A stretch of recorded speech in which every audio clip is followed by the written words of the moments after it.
2016 termina e traz na memória, olha, um ano conturbado, recheado aí de polêmicas, denúncias. De fato, foi um ano muito difícil, principalmente do ponto de vista econômico, político e social. Aqui em Sergipe, a eleição municipal, a última eleição, colocou mais lenha na fogueira entre oposição e o governo do estado. Para falar um pouco sobre estas e outras questões, aqui no Balanço Geral Sergipe, nós recebemos agora o senador do PSB, Antônio Carlos Valadares. Senador, satisfação revê-lo, viu? Igualmente, Tiago. Um grande abraço. Senador Elcias. Tiago Elcias, exatamente. Vamos começar pela retomada do crescimento econômico no Brasil.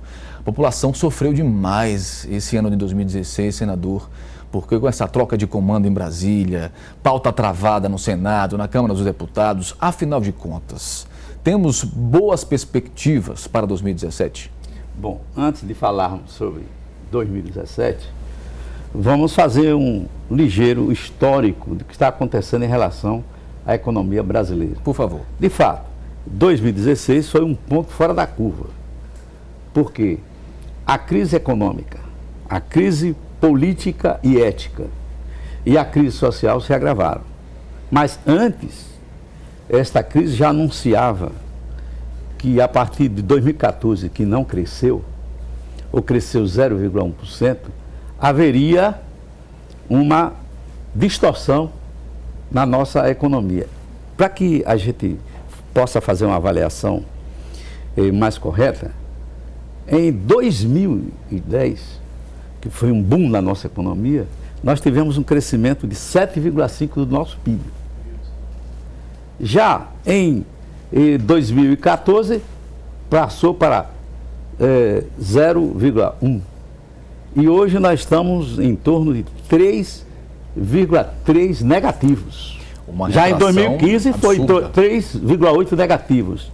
Mas os especialistas estão afirmando que a partir do segundo semestre, ou seja, na passagem do primeiro para o segundo semestre de 2017, nós teremos um crescimento de pelo menos 0,5%. Mas, enquanto isso, o emprego, ao invés de ter aumentado, quer dizer, as carteiras assinadas diminuíram bastante.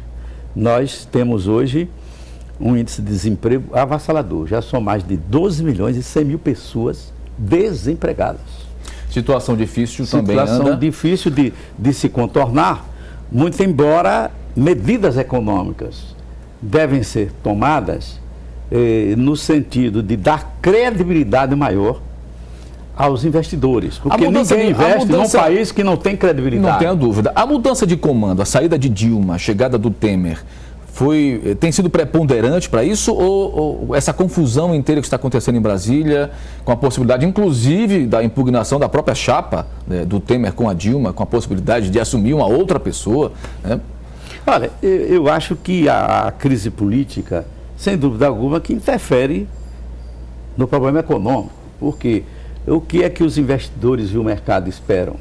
Que haja um equilíbrio fiscal, mas que haja também um equilíbrio político, que haja, acima de tudo, a esperança, que haja um fio de esperança, que nós possamos melhorar o desempenho do executivo e do legislativo. O legislativo, infelizmente, engolfado na sua grande parte na Lava Jato. Por outro lado, a reforma política que poderia ter sido feita e que, sem dúvida alguma, iria atenuar essa crise, ela não foi feita. E por que várias não foi propostas, feita? Porque os partidos políticos insistem e que se elegeram por um sistema, esse sistema deu certo para quem tem mandato, para que mudar? Então, mais de 30 partidos políticos registrados no Tribunal Superior Eleitoral, levando o dinheiro público do fundo partidário, ocupando o tempo de televisão e criando a ingovernabilidade dos presidentes da República. É verdade que o presidente Temer tem sido muito hábil para conter essa voracidade política no ambiente do Congresso Nacional e tem 88% de aprovação. Tanto que ele conseguiu a PEC do teto dos gastos, né? A sua aprovação na Câmara e no Senado para sinalizar ao mercado de que o país está caminhando para uma nova pactuação política e econômica e devolver a confiança aos investidores, a fim de que possamos criar mais empregos. Essa questão, deixa eu aproveitar a oportunidade, senador, já que o senhor falou aí sobre a PEC dos gastos, né, do teto, que criou o teto dos gastos para os estados, a gente está acompanhando aí Rio de Janeiro, Belo Horizonte, Rio Grande do Sul, passando por situação muito difícil. Sergipe está no vaquinho ali, né? Há quem diga que não estamos na mesma situação desses 3 primeiros estados, mas a situação também não é confortável. Como é que o senhor tem avaliado agora, né? O presidente Temer acabou que negando aquilo que foi aprovado pela Câmara dos Deputados, pelo Senado Federal, em relação à pactuação da dívida dos estados. Isso. Olha, eu estou tomando conhecimento que o presidente está vetando parte desse projeto. Exato. Porque ele vem na contramão daquilo que o governo tem pregado, no sentido de que pode ajudar os estados, mas os estados têm que ter a sua contrapartida, fazer economia, cortar cargos sem comissão,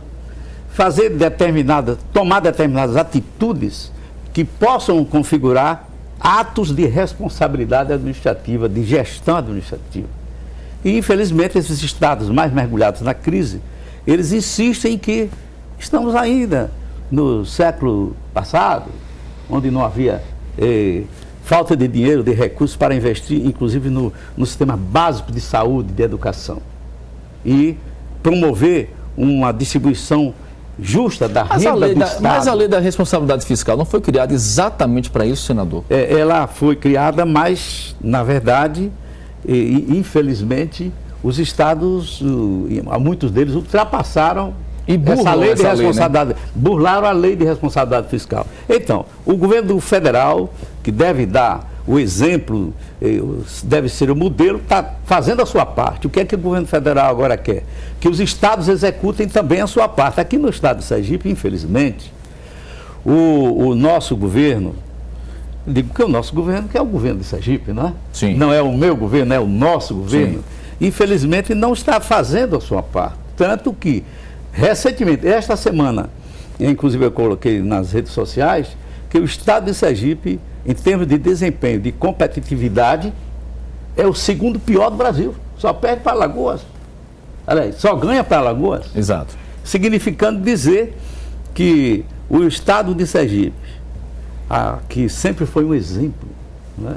Sempre foi uma ilha de prosperidade e paz, não está fazendo o seu dever de casa, tanto que nosso estado de Sergipe configura na lista do estado mais violento do Brasil. O coronel Yunes aqui, num desses programas que eu vi em Brasília pela internet com você, sim, afirmou o seguinte, que o governo do estado tirou de circulação 40 viaturas da Polícia Militar. Isto é, deixando à mercê dos bandidos, a política de prevenção não está sendo utilizada no estado. Daí a grande responsabilidade do nosso governo com a violência que se acentuou no estado de Sergipe. Deixa eu aproveitar a oportunidade, senador, porque o nosso tempo já está quase se esgotando.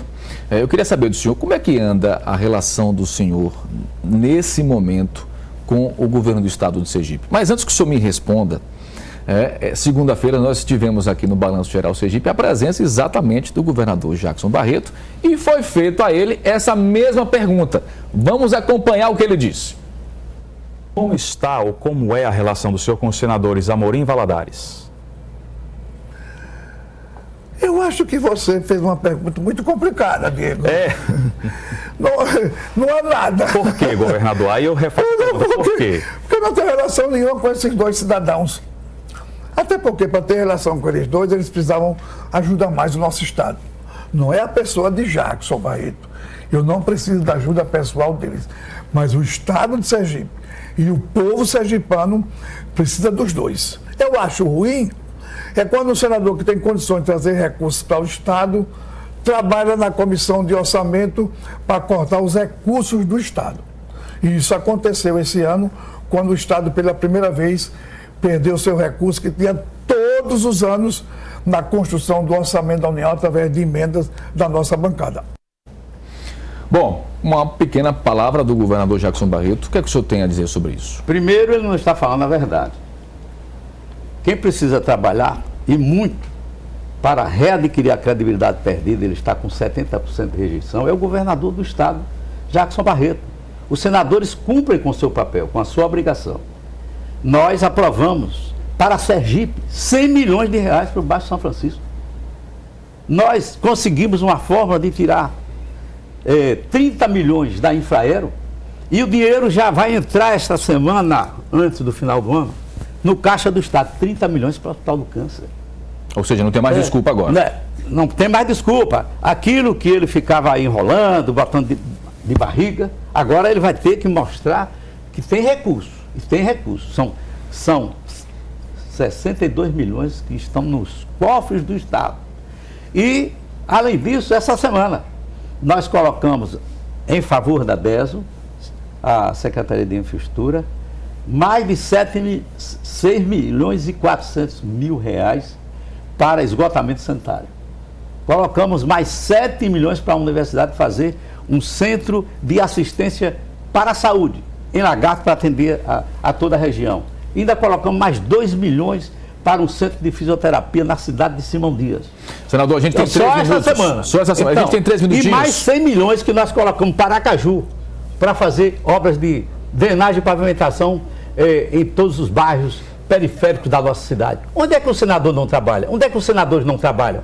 Nós trabalhamos e damos exemplo. Não ficamos no discurso, senador, mas na realização. A gente tem 3 minutos apenas. Eu queria a sua avaliação na gestão de João Alves Filho e agora na que vai vir por aí, de Edivaldo Nogueira. Bom, antes Edivaldo, quando foi prefeito, ao final, estava com 70% de rejeição. João Alves ganhou no primeiro turno. E agora, em função da má gestão e também do imposto do IPTU, que chegou até 185% ou mais, sim, e houve um desgaste enorme. Então, um desgastado vai substituir um outro desgastado. É Aracaju. Temos que entender. Afinal de contas, foi o povo que quis. Mas agora, eu espero que no primeiro mês, também, né? Mas o que nós esperamos é que no primeiro mês, quer dizer, João Alves já era, do ponto de vista da administração, já praticamente terminou a sua administração com uma péssima gestão e um péssimo desempenho. E agora vai entrar aquele que tinha 70% de rejeição, que prometeu a revogação do IPTU. Eu vou ficar só de camarote assistindo a revogação do IPTU. E o povo também. Como é que fica o futuro político de Antônio Carlos Valadares? O senhor vai para uma reeleição, se cogitou inclusive o nome do senhor para a possibilidade de ir para o governo do Estado. O que é que o senhor está pensando a partir de agora? E aproveitando que a gente já com o tempo esgotado, como é que está essa questão da oposição no Estado? Porque depois dessa eleição houve um certo esfacelamento, né, da oposição, pelo menos foi o que disseram aí, e ninguém sabe mais quem é o líder da oposição. Sobre o meu futuro, eu rezo para Deus e digo assim: o futuro a Deus pertence. E sobre a oposição... Ou seja, está tudo em aberto, né? As possibilidades estão aí. E sobre a oposição, eu digo o seguinte: ninguém vai se entregar. Todos nós unidos, eu, Amorim, e todos aqueles que queiram entrar no nosso projeto, tem lugar. E essa política de perpetuação de Jackson Barreto em colocar depois um preposto para substituí-lo, nós vamos combater até a última hora. Vamos fazer uma oposição responsável, construtiva, mas direcionada para um novo projeto em torno da política de mudança no estado de Sergipe. E Aracaju já sinalizou para isso. Valadares Filho não ganhou por pouco, inclusive porque o marketing do mal, da mentira, foi quem ganhou a eleição, não foi Jackson Barreto. Jackson Barreto, não, o candidato dele era Zezinho, como todo mundo sabe. Como ele não tinha outro candidato, o Edivaldo Nogueira se juntou com o PT e forçou a candidatura dele. De qualquer maneira, nós tínhamos 3 candidatos: Zezinho, Edivaldo, apoiado pelo PT, e Valadares Filho. Então, Jackson se rendeu e apoiou Edivaldo Nogueira. No entanto, nós estamos vendo pelo secretariado, quem vai mandar é Jackson Barreto na Prefeitura Municipal. Senador Antônio Carlos Valadares, olha, muito obrigado pela sua participação nessa última sexta-feira do ano, né? A gente faz esse balanço aí nacional e local. Quero desejar muita saúde, acima de tudo, como eu desejo para todo mundo, né? Porque sem saúde nós não somos ninguém. E em 2017 de muita paz e muita felicidade, viu? Eu desejo a você também, Tiago, Eduardo Vala, meu amigo Walter Franco, enfim, à família da TV Atalaia um feliz ano novo, que nós possamos ultrapassar todas as dificuldades vivenciadas em 2016. Grande abraço, senador. Satisfação revê-lo, viu? Até a próxima.